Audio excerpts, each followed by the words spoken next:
Papalapit na po ang halalan 2025 kung saan 12 bagong senador ang ating iboboto. Sa loob ng 20 minuto, makakaharap, makakausap at makikilala natin ang mga kandidato. Samahan niyo kami dito sa Harapan 2025.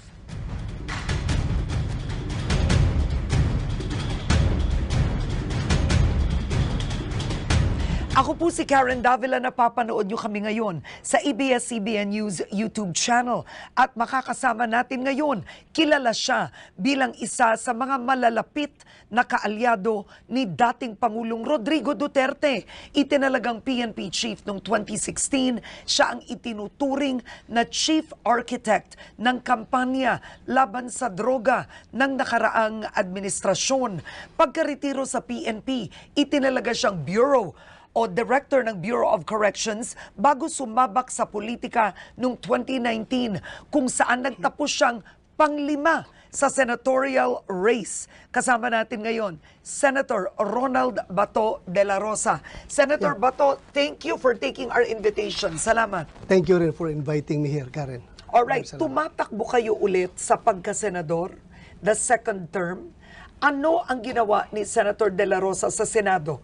Nagpatawa lang ba kayo o nagtrabaho kayo? Nagtrabaho naman. Di ba pwedeng sige lang tayo patawa? Trabaho, minsan patawa rin, pero more on trabaho. O, anong ginawa niyo, sir? Marami tayong na author at na sponsor ng mga batas.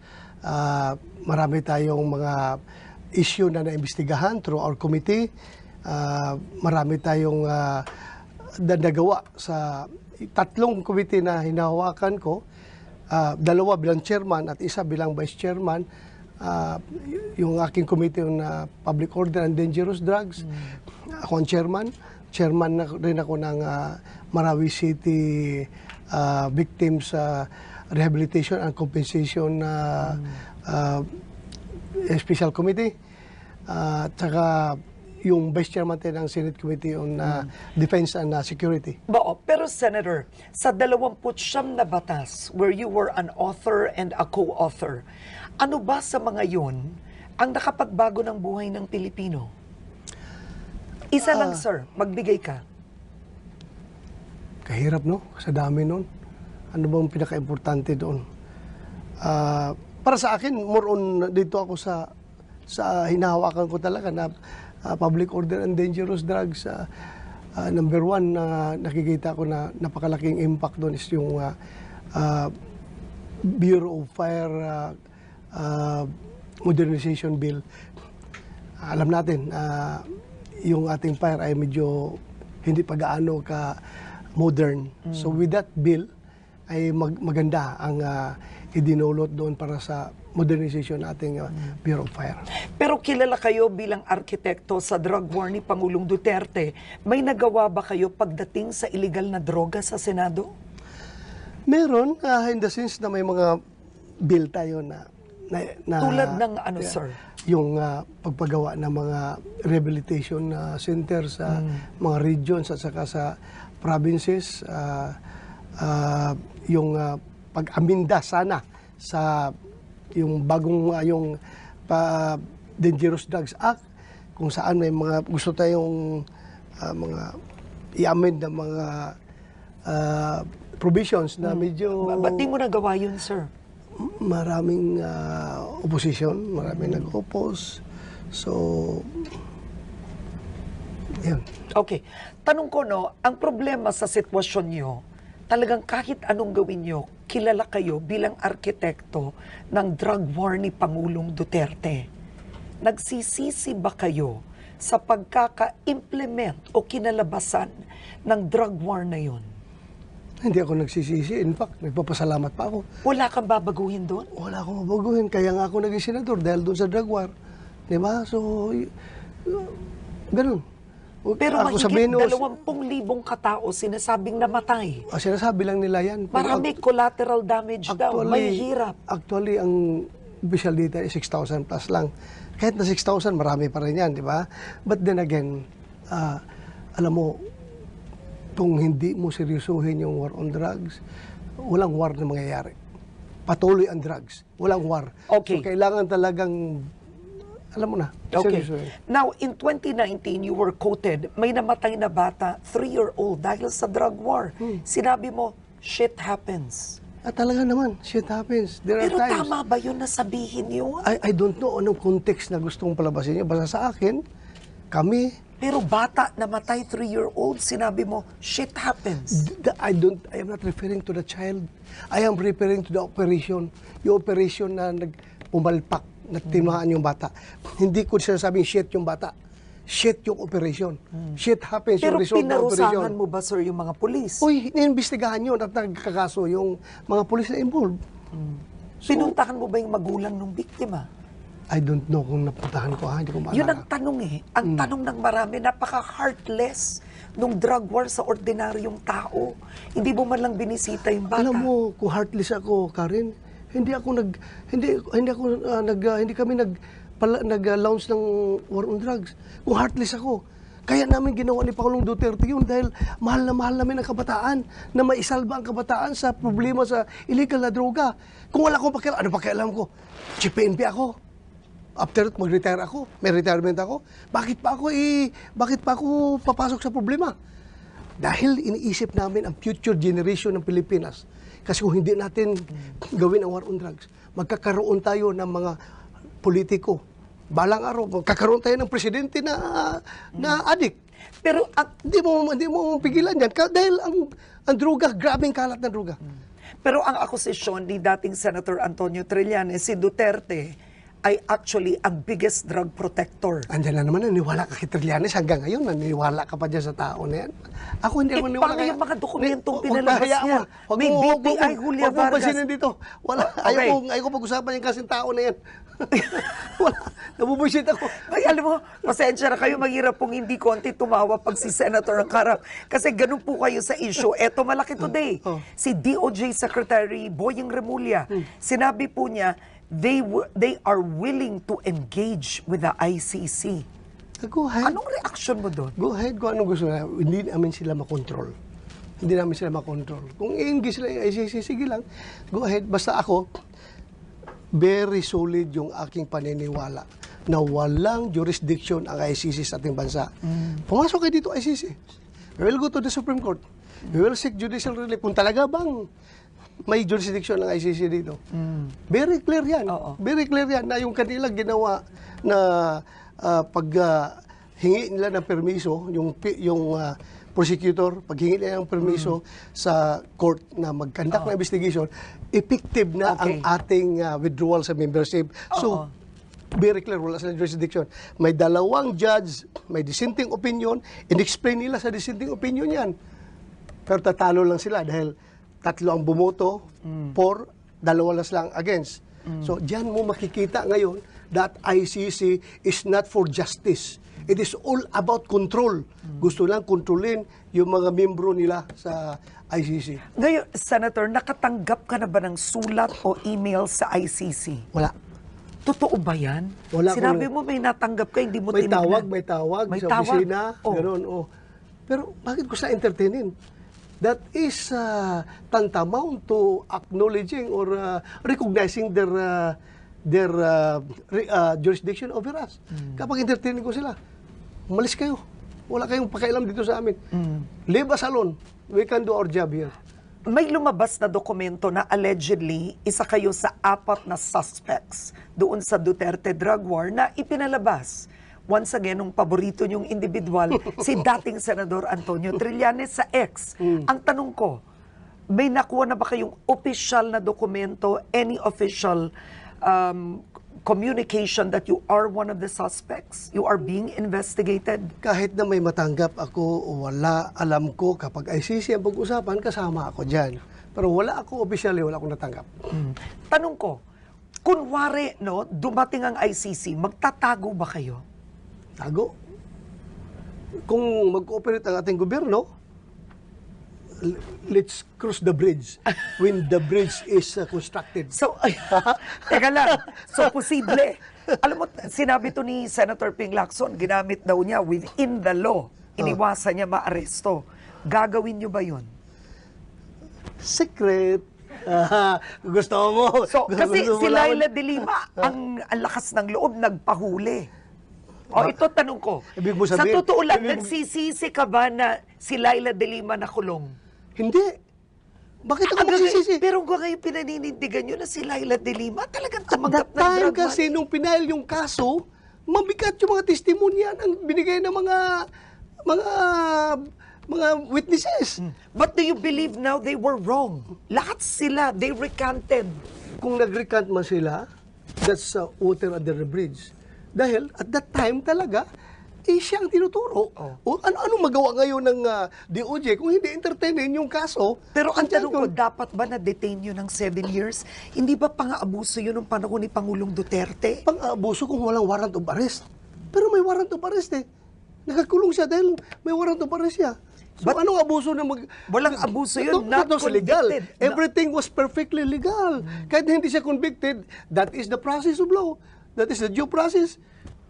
Kinulong siya dahil may warrant siya while ongoing ang kaso.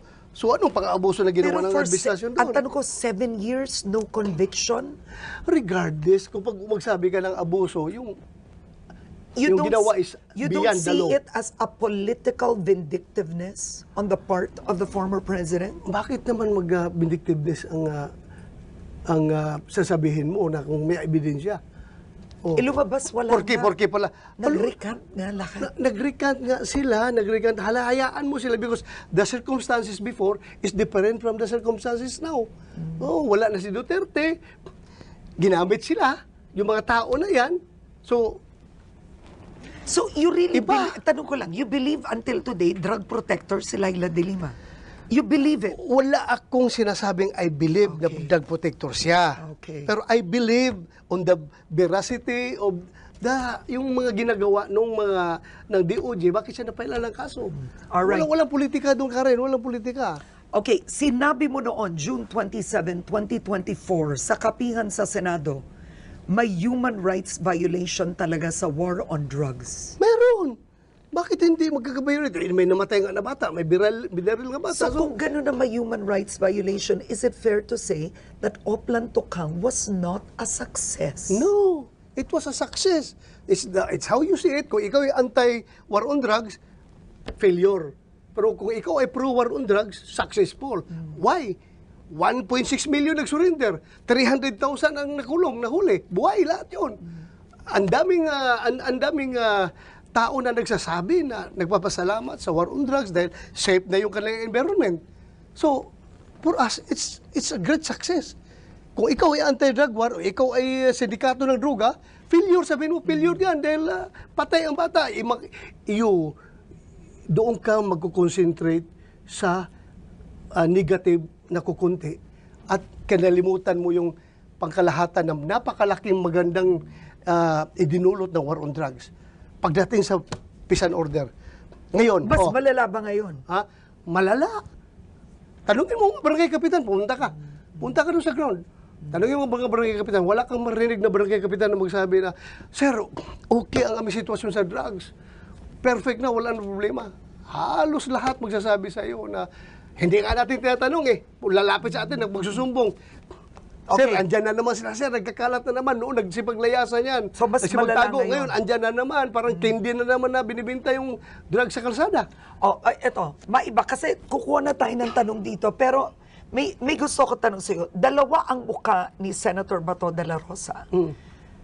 Ang author ng Oplan Tokang at sinasabing mamamatay tao ng ilan at nasa TikTok sumasayaw. Sino ba talaga ang Senator Bato? Basta, sabihin ko lang sa inyo na si Senator Bato ay matapang, galit, o kaya sabihin mo, cruel. Cruel ako sa mga kriminal. Cruel ako sa mga taong naglalapas tangan sa kanyang kapwa-tao. Pero ako'y napakalambot ang aking puso sa mga taong kinakawawa. Malambot ang puso ko. Kaya nga ako naging cruel because malambot ang puso ko. Yan ang aking personalidad. Kaya ako galit na galit dahil mahal na mahal ko yung tao. May tanong ako, may napatay ka na ba na pinagsisihan niyo? Hindi man ako actually lahat ng napatay ko, nagsisisi ako. Bakit buhay yan eh. Kahit nag-ano kasama yung tao na yan, ako, after nang maka-enkwentro ako, tapos may mapatay, pupunta ka ako ng simbahan. Hihingi ako ng patawad kay Lord. Lord, kahit nag-ano kasama yung tao na yun, he deserved to live. Dahil tao pa rin siya. Pero kung hindi ko rin siya patayin, ako mamamatay. Nagbabarilan kami. Alangan naman i-offer ko yung katawan ko, pamatay ako, paano lang pamilya ko? So, we have to protect ourselves. Okay. We are law enforcers. We have to enforce the law. So, Davao Death Squad, kasali ka ba? Hindi ka kasali. Sabi ni Duterte, ayan, si Bato, kasali yan. Parang hindi mo kilala si Duterte kung magbero, no? Biro ba yun? Ay, sus, klaro naman ang bero. Eh, So, tingnan mo yung succeeding, huwag ka mag-concentrate doon sa pagsabi ng gano'n. Afterwards, kung ano pinagsasabi niya, makikita mo talaga biro yung ginawa niya. Ako, kasama ang kamera. Humarap ko sa kamera. Fix man, mamatay man ako. Hindi ako membro ng Davao Death Squad. May napatay na akong tao sa legal na pag-implemental ng batas sa paggira, mga enkwentro sa mga kriminal, na mga NPA, na mga extremist, na mga Southern Philippines extremists, may napatay ako. Pero hindi ako pumapatay ng tao na nakaluhod o kaya walang kalaban-laban. Hindi po ako ganyan. Hindi ako ganyan. alright, okay, pumili na kayo, wag sumilip, bigay sa akin. Okay. Quickly fast tayo. Anong masasabi nyo sa paggamit ng confidential funds ni VP Sara Duterte? Tama o mali? Masasabi kung Sa paggamit ng confidential funds ni VP Sara. well, since it's confidential, bahala sila kung paano nila gamitin yan. Basta, hindi nila ibulsa. Yun lang sa akin. Kung ginamit nila yan, gamitin lang at i-justify lang. May kuha naman na nag-imbestiga. So, paimbestigan mo sa kuha kung mayroong mga pagkakamali.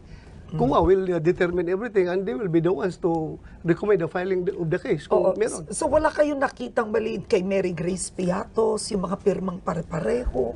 Bakit kasi nagpupukus? Magtanong nga kayo sa Davao kung sino yung Mary Grace Piatos. Kilala niyo? Maraming Piatos dyan sa Davao. Totoo ba to, sir? Ito naman. Mamatay ko! Lupa doon sa likod ng City High. Lupa yan ng mga Piatos. Punta ka sa Bunawan. May mga Piatos dyan. Hindi ko lang alam kung sino si Mary Grace, ha?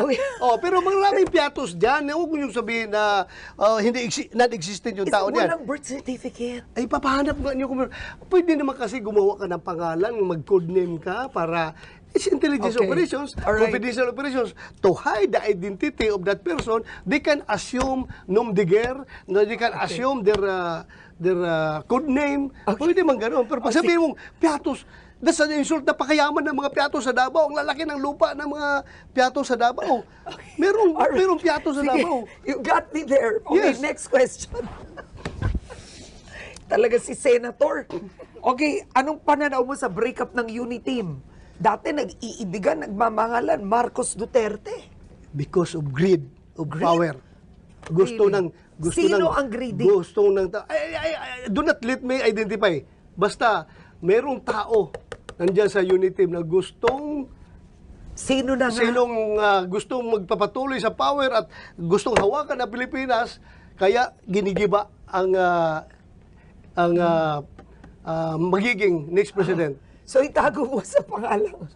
Ha? Ano yung pangalan? Itago mo. Lakos. Sige. Okay, sunod. Diyos ko. Ano ba to? Okay, next. Sa inyong pananaw, maituturing bang pork barrel ang akap? Kung yan ay ginamit ng mga congressman at para pamulitika, parang pork barrel na rin yan. Pero actually, yung pagkagawa niyan, it's not pork barrel. Kasi legal yan. Ang sabi nga ng Supreme Court is yung mga pork barrel is ayun yung mga